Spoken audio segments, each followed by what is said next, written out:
Assalamualaikum warahmatullahi wabarakatuh. Halo semua, perkenalkan nama saya Farah Yunita.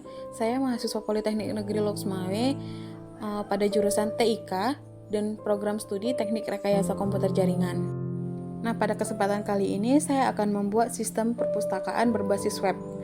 Sebelum kita membuat sistemnya, kita terlebih dahulu membuat perancangannya. Di sini saya membuat use case dan diagram activity. Pertama nih saya membuat use case-nya terlebih dahulu di dalam browser yang menggunakan diagram.net. Nah, di sini saya akan membuat seperti yang kita lihat ini kita membuat diagram baru kan dengan diagram yang kosong. Di sini kita membuat rectangle. Rectangle-nya supaya besar. Di sini kita cuman menggunakan satu aktor yaitu sebagai admin. Kenapa nih kita buat cuma satu aktor? Kenapa cuma admin? Karena di sini semua admin ini udah bisa merangkap semuanya. Seperti kayak menambah anggota, mengedit anggota, menghapus anggota. Itu sudah bagian dari admin. Di sini juga admin bisa login dan logout gitu. Di sini kita membuat use case-nya seperti terlebih dahulu dengan step-step berikut ini.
Inilah hasil akhir dari use case. Kemudian kita membuat diagram activity-nya. Yang seperti kita lihat seperti hampir sama awalnya seperti kita membuat use case dengan diagram kosong, tetapi step by stepnya yang berbeda. karena di sini kita membuat diagram activity. Untuk step by step dari pembuatan diagram activity bisa dilihat pada video berikut ini.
Hasil dari diagram activity yaitu seperti di layar monitor yang memiliki tanda start dan end.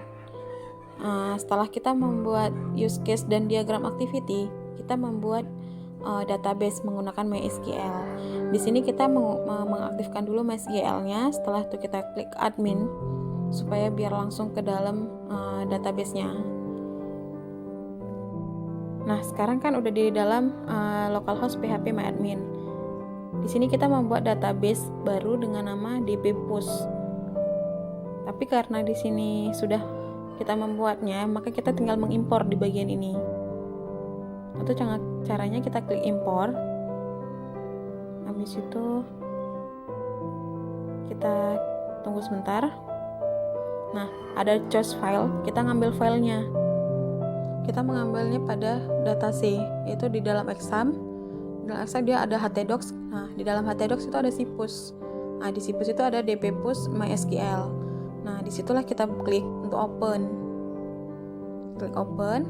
Nah, di situ habis itu selanjutnya kita kirim supaya masuk database-nya. Nah, setelah kita di sini sudah berarti berhasil kita mengimport database. Yang terdapat di database itu ada TB anggota dan TB user. Nah, di TB anggota ini ada untuk nama, jenis kelamin, alamat, dan status. Dan di TB user ini kita untuk penggantian password, untuk memasukkan password. Misalnya kita mau ubah, bisa ubah di sini. Inilah database yang kita gunakan. Nah, setelah kita membuat database, maka kita akan membuat codingannya pada Visual Studio Code. Di sini karena saya sudah membuatnya, maka sudah terdapat nih file cpush. Di dalam file cpush ini terdapat lagi beberapa folder, yaitu yang pertama ada image, habis itu ada package, habis itu ada proses. Nah, di dalam cpushnya sendiri pun banyak codingannya seperti check login, habis itu index, habis itu koleksi, habis itu login, habis itu logout, habis itu ada codingan style dari CSS-nya sendiri. Di dalam codingan index, dalam codingan yang lain pun terdapat fungsi-fungsi masing-masing. Seperti kayak di index, itu di bagian aplikasinya.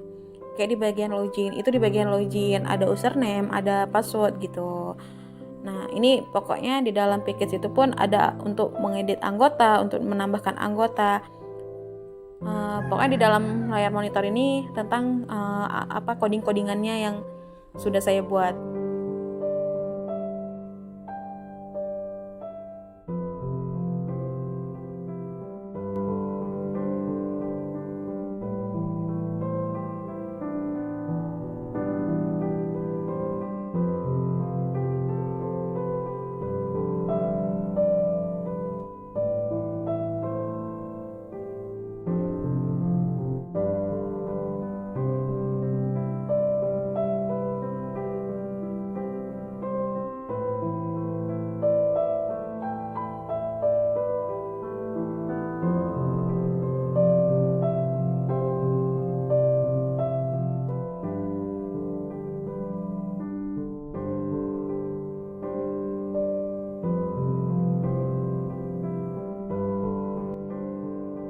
Nah, setelah kita membuat codingannya, kita kembali lagi ke dalam database-nya. Habis itu kita membuka untuk sistem perpustakaannya.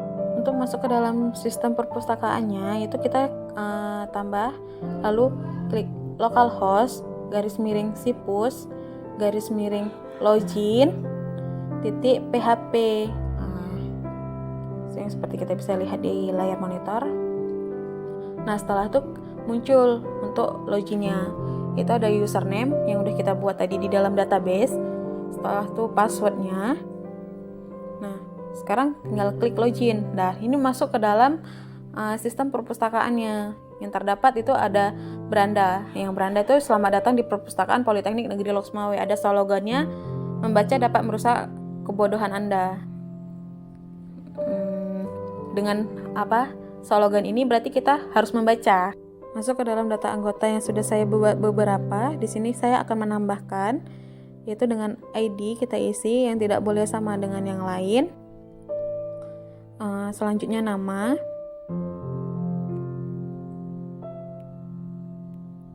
Nah, di sini kita memberi nama. Habis itu jenis kelamin. Karena di sini saya memberi nama Hani, maka jenis kelaminnya wanita. Dan alamatnya itu di Kedia Aceh, Loksmawe. Nah, setelah diisi maka kita simpan. Nah, klik simpan. Nah, di sini kan sudah terlihat nih. Di sini saya akan mengedit di bagian Vini Febila. Vini Febila ini kan udah. Di sini saya akan mengedit di bagian alamat. Di sini Jalan Darussalam, Simpang Pertamina. Tapi saya ingin mengubahnya jadi Jalan Darussalam Loksmawe, Simpang Pertaminanya dihapus. Maka ia akan berubah juga di database-nya nanti. Tuh. Nah, di sini coba kita simpan. Nah, dia di sini sudah terganti. Nah, makanya edit ini sudah berfungsi. Setelah itu saya akan menghapus yang punya Firdaus nomor 6 dengan ID 03. Nah, di sini sudah terhapus. Nah, untuk kita memastikannya, dia kembali ke beranda, ada kita memastikannya. Nah, di sini sudah tidak ada lagi yang namanya Firdaus karena sudah kita hapus. Maka dari itu sistem perpustakaan sudah bisa digunakan. Sekian dari video saya, terima kasih. Wassalamualaikum warahmatullahi wabarakatuh.